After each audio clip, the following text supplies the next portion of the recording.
Hey, friend, before you click away, answer this honestly. Have you ever said something in anger that you wish you could take back? Have you ever watched someone you love look at you with fear in their eyes? Have you ever felt like a prisoner inside your own emotions, wanting to be calm but feeling completely out of control? If you said yes to any of these questions, then what I'm about to share with you in the next few minutes could change your life forever. Welcome to Lengold English. I'm here today not just to help you improve your English, but to help you become a better version of yourself. Because here's the truth. Learning a language isn't just about words and grammar. It's about understanding emotions, communicating clearly, and connecting with others in a meaningful way. And there's one emotion that destroys more relationships, more careers, and more lives than almost any other: anger. But here's what most people don't understand. Anger itself isn't the enemy. Anger is just a signal, like a fire alarm going off in your house. The problem isn't the alarm. The problem is what you do when you hear it. Do you panic and make things worse? Or do you stay calm and handle the situation wisely? Today, I'm going to teach you exactly how to stay in control when anger tries to take over. And I promise you, by the end of this video, you'll have practical tools that work in real life, not just theory that sounds good but doesn't help. So, take a deep breath, get comfortable, and let's begin this journey together. Understanding anger. First, let's talk about what anger really is. Imagine your emotions are like the weather. Sometimes it's sunny and calm, sometimes there are clouds, and sometimes there's a storm. Anger is that storm. It comes fast, it's powerful, and if you're not prepared, it can destroy everything in its path. But here's something important. Anger is not random. It doesn't just appear out of nowhere. There's always a reason behind it. Maybe someone disrespected you. Maybe you feel like nobody listens to you. Maybe you're tired of being taken for granted. Maybe you're scared of losing something important. Maybe you're in pain and you don't know how to express it. See, anger is almost never about what just happened.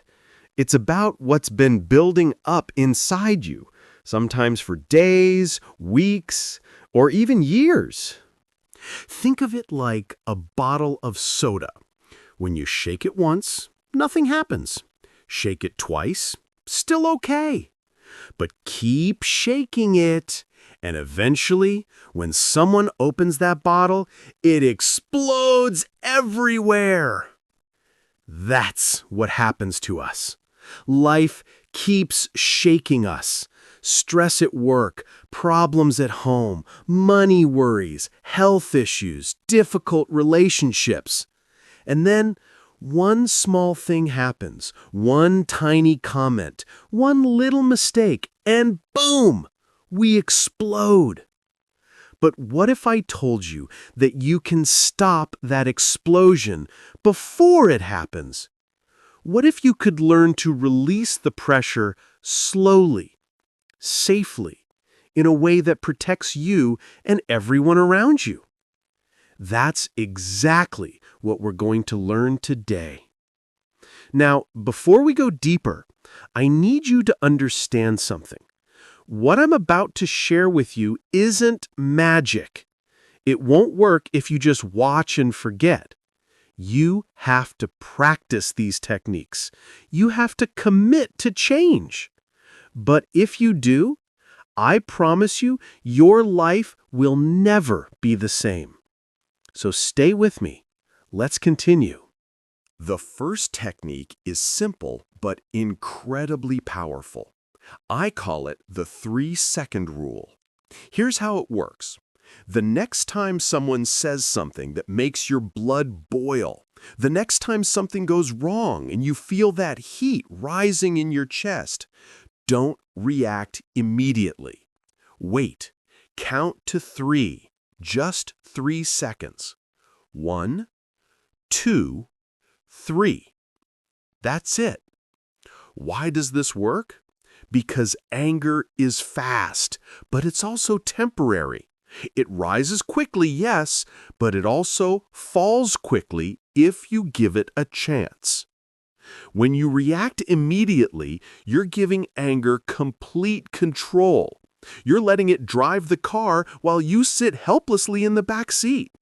But when you pause for just 3 seconds, you take the wheel back. You become the driver again. Let me give you an example. Imagine you're at work and your boss criticizes you in front of everyone. Your first instinct is to defend yourself loudly, maybe even say something you'll regret. But instead, you pause, you count to 3, you take a breath, and then you respond calmly. Thank you for the feedback. Can we discuss this privately later? See the difference? Same situation, but completely different outcome, all because of 3 seconds. Those 3 seconds give your logical brain time to catch up with your emotional brain. And when logic and emotion work together, you make better decisions. So remember, between what happens to you and how you respond, there's a space. That space is your power. Use it. Now, here's the second technique, and this one is a game changer. When you feel angry, stop and ask yourself, what am I really feeling right now? Because here's the secret. You're usually not angry. You think you are, but you're not. Anger is just the mask. Underneath that mask is the real emotion. Let me explain this better. Anger is like a bodyguard for your heart. When you feel vulnerable, when you feel hurt, when you feel weak, anger steps in front and says, "Don't worry, I'll protect you. I'll make you look strong. I'll keep you safe." But the problem is, that bodyguard is lying to you. It's making you look strong on the outside while you're breaking on the inside. So what are you really feeling when you think you're angry? Maybe you're feeling hurt because someone you trust let you down. Scared because you're losing control of a situation. Embarrassed because you made a mistake in public. Lonely because nobody seems to understand you. Tired because you've been strong for too long. Disappointed because your expectations weren't met. Rejected because someone didn't choose you. Invisible because nobody noticed your effort. Powerless because you can't change what's happening. When you name the real feeling, something magical happens. The anger begins to fade. It's like turning on a light in a dark room. Suddenly, you can see clearly. You understand yourself better. And when you understand yourself, you can communicate better. Let me tell you a story that shows how powerful this is. There was a man who got angry every time his wife came home late from work. He would yell, accuse her of not caring about the family, and start big arguments. This happened again and again. She would cry, he would feel guilty, but nothing changed. But one day, instead of yelling, he stopped and asked himself, "What am I really feeling right now?" And the answer shocked him. He wasn't angry. He was afraid. Afraid that she was getting tired of him. Afraid that she was happier at work than home with him. Afraid that he was losing her. Afraid that He wasn't enough anymore. When he finally had the courage to tell her this, everything changed. She was surprised.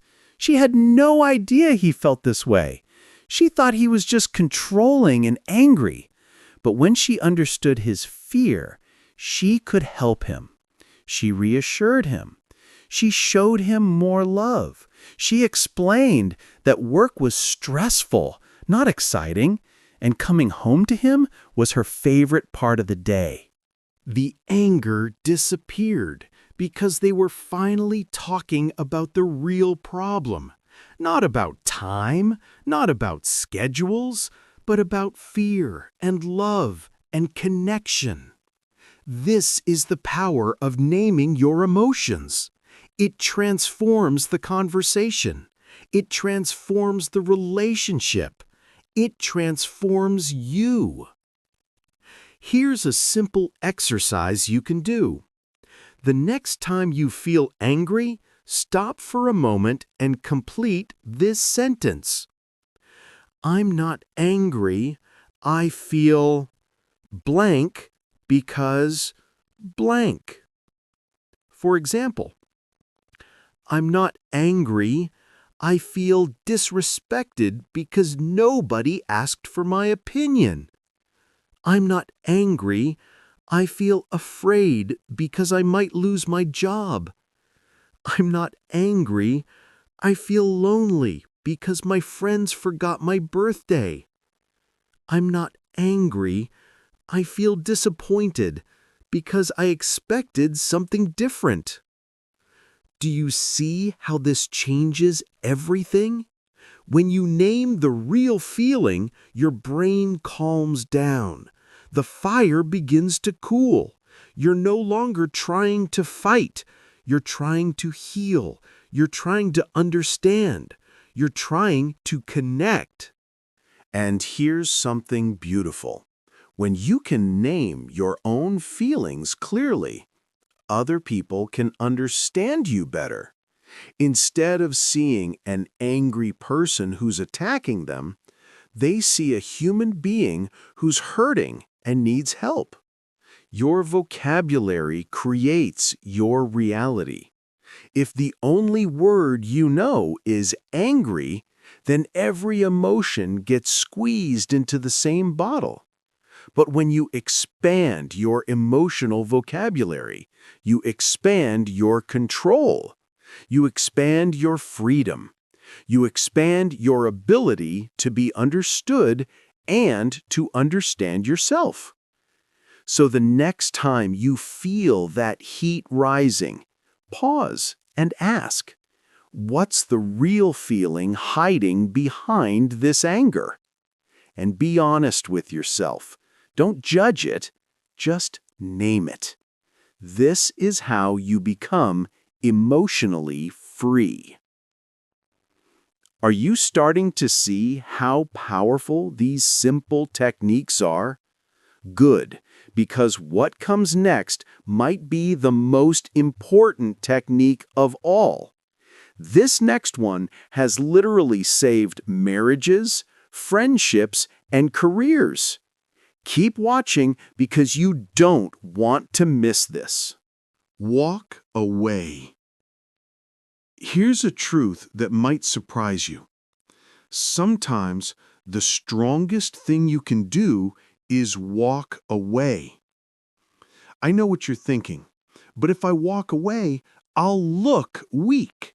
People will think I'm running away. They'll think I'm afraid. They'll think they won. No, walking away is not weakness. Walking away is wisdom. Walking away is strength. Let me explain why. When you're in the middle of an argument and your emotions are at 100%, your brain is not working properly. Scientists call this emotional hijacking. Your thinking brain shuts down and your survival brain takes over. You can't think clearly. You can't see the bigger picture. You can't remember what really matters. All you want to do is win, prove you're right, hurt them back, make them feel what you're feeling, show them they can't treat you this way. But here's the problem. Even if you win the argument, you might lose something much more important. You might lose trust. You might lose respect. You might lose the relationship. You might lose the person you love. You might lose yourself. That's why walking away is so powerful. It gives you time. Time for your emotions to calm down. Time for your brain to start working again. Time for the chemicals in your body to balance out. Time to remember what really matters. When you walk away, you're not giving up. You're not being a coward. You're not avoiding the problem. You're protecting what matters most. You're choosing to have the conversation later, when you can actually solve something, instead of now, when you'll just make things worse. Let me tell you about a father I once knew. He had a terrible temper. One night, his teenage son crashed the family car. The father was furious. His hands were shaking. His face was red. He wanted to shout, to punish, to make his son understand how angry he was. But instead, he did something different. He looked at his son's face. The boy was scared, shaking, ashamed, tears already forming in his eyes. And in that moment, the father made a choice. He didn't speak. He turned around, walked into his room, locked the door, and stayed there for 30 minutes. He cried. He breathed. He let the anger pass through him like a storm. Then he came out, calm now, and held his son. He said, "The car can be fixed. But if I had said what I was feeling earlier, I might have broken something inside you that I could never fix. I love you more than that car. Are you okay?" The son cried. The father cried. And their relationship became stronger because the father knew when to walk away. That's what walking away saves. It saves your child. It saves your relationship. It saves your dignity. It saves you from regret. It saves you from becoming someone you don't want to be. When you leave a high-conflict space, 3 powerful things happen in your body. First, your environment shifts. The triggers disappear. The face, the tone, the tension, the smell. Everything that was making your anger worse is gone. Your nervous system can finally start to calm down. Second, your stress hormones drop. Cortisol, adrenaline, and norepinephrine reduce naturally within 15 to 30 minutes if you remove yourself from the trigger zone. This is not magic. This is biology. Your body literally resets itself when you give it space. Third, your thinking brain returns. The prefrontal cortex, the part of your brain that makes good decisions, becomes active again. Your emotional fog clears. You can see the situation more clearly. You can think about consequences. You can remember your values. And when logic returns, regret disappears. You don't have to say sorry for something you never did. You don't have to undo damage because you prevented it. This is real maturity. Now, sometimes people will try to stop you from walking away. They'll say, "Why are you leaving? Can't handle the truth? Oh, now you're quiet. You're just running away. You're avoiding the fight. Let them say it. It doesn't matter, because it's not about proving you're strong. It's about protecting your future. Weak people fight every battle. Strong people choose their battlefield. Wise people know that peace is more powerful than pride. But what if you can't leave physically? Maybe you're at work, in a meeting, on a phone call, or at a family dinner where leaving would create even more problems. Then, create mental distance. Here's how. Count backward from 50 slowly. Stare at one point in the room and focus all your attention on it. Focus on your heartbeat and try to slow it down with your breath. Imagine you're watching yourself from above, like you're in a movie. Mentally whisper to yourself, "This too shall pass. I am in control." Train your brain to detach without physically running away. Even in the middle of chaos, you can find your calm center. So, remember this. There is a version of you, your future self, who is calm, who is wise, who doesn't regret their words, who protects what matters, who builds a peaceful home and a strong mind. But that version is watching you now and asking, will you be strong enough to leave the battlefield when you need to? Will you save me from the mistakes I can't undo?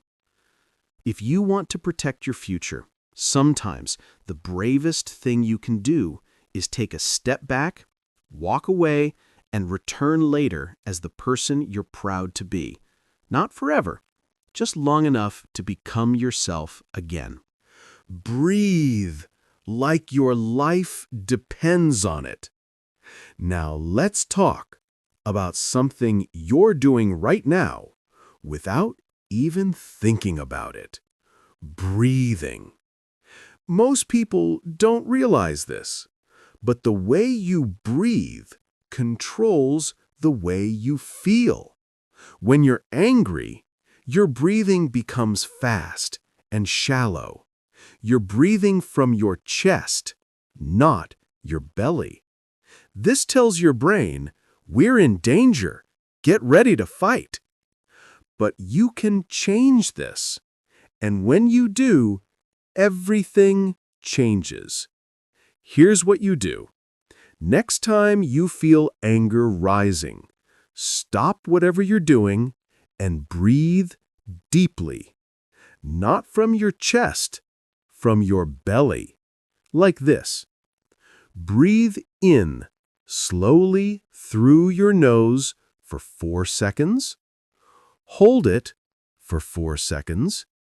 Breathe out slowly through your mouth for 4 seconds. Hold it for 4 seconds. Repeat 4 times.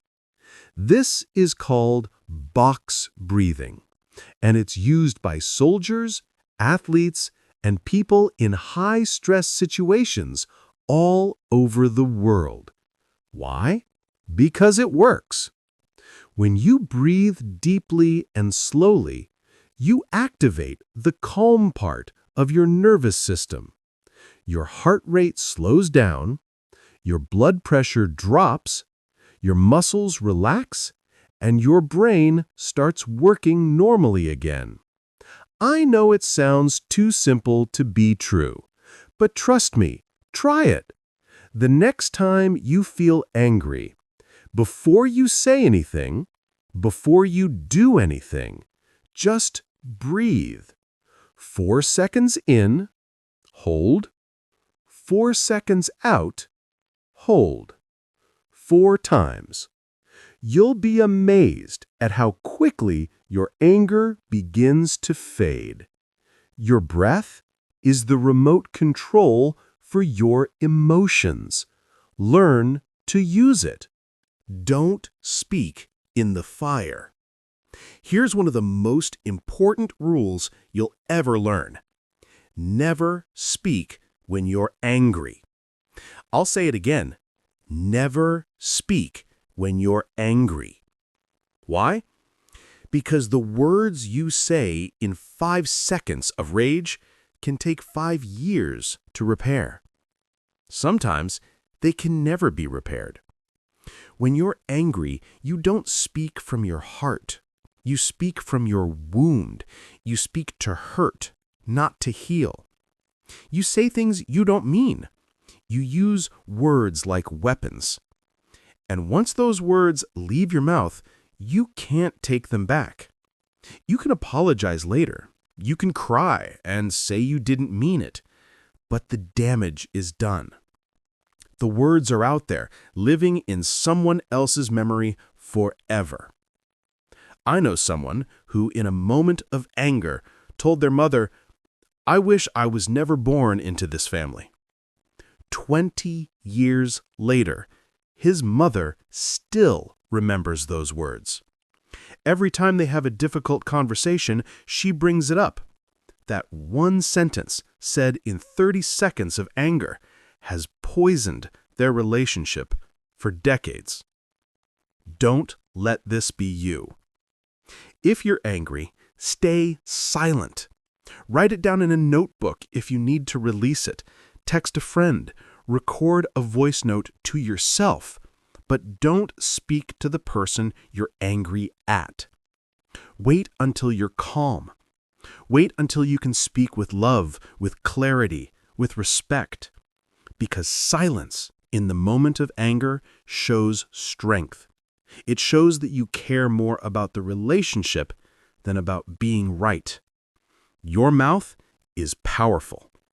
Use it wisely.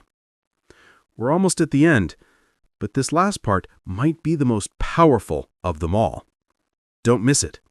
Practice every day. Here's the final truth I want to leave you with. You can't learn to control your anger in the middle of a crisis. You have to practice every single day. Think of it like this. You don't learn to swim when the boat is sinking. You learn before you ever get on the boat. The same is true with anger. You have to build your emotional strength before the anger comes. And the only way to do that is through daily practice. Every morning, take 5 minutes to sit in silence. Focus on your breath. Watch your thoughts come and go without judging them. This builds mental calmness. Every night, write in a journal. Ask yourself, what made me upset today? How did I respond? Could I have done better? This builds self-awareness. And whenever you feel even a little bit triggered during the day, practice the 3-second rule. Practice walking away. Practice deep breathing. Do this every day, and I promise you, you will become a different person. Not someone who never feels anger, but someone who knows how to control it. Because anger will always come. Life will always give you reasons to be upset. But with daily practice, you become unshakable. You become the calm in the middle of the storm. So let me ask you, who do you want to be? Do you want to be someone who loses control, says things they regret, and hurts the people they love? Or do you want to be someone who stays calm under pressure, who thinks before they speak, who protects what matters most? The choice is yours, and it starts today, right now, with this decision. I will not let anger control me anymore. I am in control. Remember the techniques we talked about. Pause for 3 seconds before reacting. Name the real feeling behind your anger. Walk away when things get too intense. Breathe deeply and slowly. Don't speak in the fire. Practice every single day. These aren't just tips. They're tools for transformation. Use them. If this video helped you today, I want you to do 3 things. First, subscribe to Lingold English so you don't miss future videos that will help you grow, both in English and in life. Second, share this video with someone who needs it. Maybe it's a friend who's struggling with anger. Maybe it's a family member who needs hope. Maybe it's someone who just needs to know they're not alone. Send it to them right now. And third, leave a comment below and tell me which technique are you going to practice first. I read every single comment, and I'd love to hear from you. Remember, you are not your anger. You are stronger than your emotions. You are in control. Thank you for watching, and I'll see you in the next video. Now go out there and show the world the calm, powerful, peaceful person you were always meant to be.